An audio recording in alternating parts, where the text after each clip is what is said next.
Pag-iisip mo'y nagugulo sa buhay ng tao, sa takbo ng buhay mo.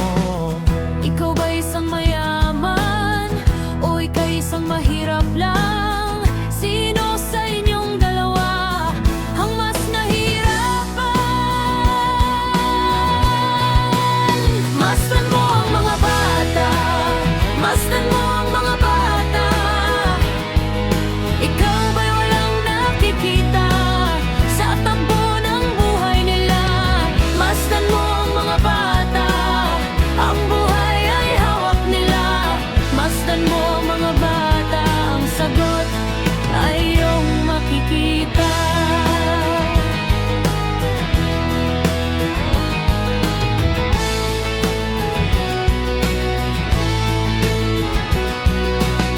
Ikaw ba'y ang taong walang pakialam sa mundo?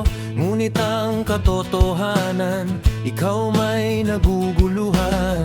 Tayo ay naglalakbay, habol natin ang buhay. Ngunit ang maging bata ba'y tulay tungo sa hanap nating buhay? Masdan mo ang mga bata, ang aral sa kanila makukuha. Anong